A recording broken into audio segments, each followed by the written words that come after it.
los estudiantes y los profesores que nos dedicamos a aprender o enseñar lingüística. Esta palabra tan dura que parece, no sé, los estudiantes de lengua y literatura en general, o por lo menos a mis compañeros con los que cursé cuando estudié en el profesorado número 29 de Merlo, nos decían lingüística y temblábamos. Hicimos bien en temblar. Es una disciplina dura, si se quiere, y así se la conoce, ¿no? Matemática, el lenguaje es matemático, que no lo puedan creer, pero también es una disciplina humanística. Sobre todas las cosas es humanística. Está interesada en ese ser humano, ¿no? En esa esencia del ser humano, en ese patrimonio intangible, ¿no es cierto?, que poseemos, y a veces la academia proponemos, ¿por qué no?, hacer la vida mucho más amable mediante la lingüística, ¿sí? ¿Por qué?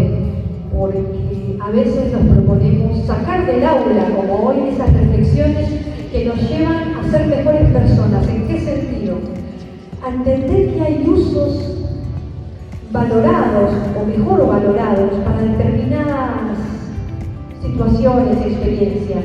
Mirá, buscar trabajo, qué tipo de lenguaje, cómo voy a escribir currículum, cómo voy a hablar con ese futuro jefe, que ojalá sea un futuro jefe, para tener esas relaciones interpersonales más amenas. La lingüística también está en eso, es que también está ahí.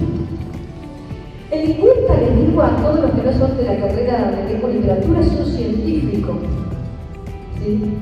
Y por sobre todas las cosas está pensando, no como muchos creen, que uno después de que se recibe de profesor de lingüística, o por ahí está pensando que, bueno, ¿de qué voy a trabajar además de profesor? Voy a corregir textos, me van a llamar de una editorial.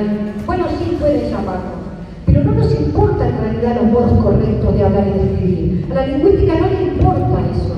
A la lingüística le preocupa qué hacemos los seres humanos como una única especie.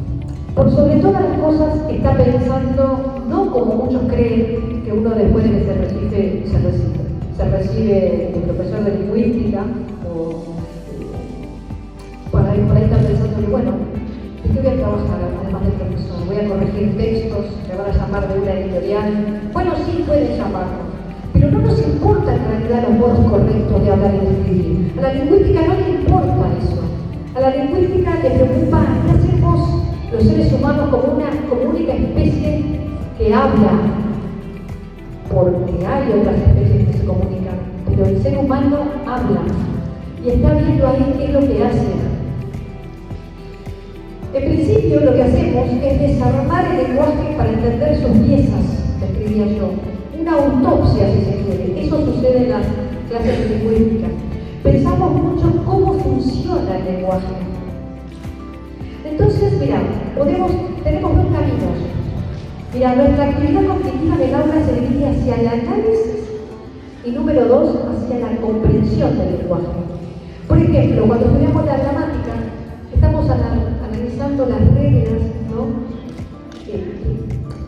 que gobiernan al lenguaje. Y cuando estudiamos el significado de las palabras, estamos explorando cómo el lenguaje construye la realidad de todos. Algunos podrían pensar, y yo pensaba esto, que el lingüista debía ser bilingüe, hablar varios idiomas. Bueno, no, habrá lingüistas que sí. Yo no hablo apenas el castellano y me considero una lingüista. Así que no es necesario hablar 2 o 3 idiomas, para nada. Tampoco estamos peleados con la literatura, decía una lingüista muy reconocida, Company.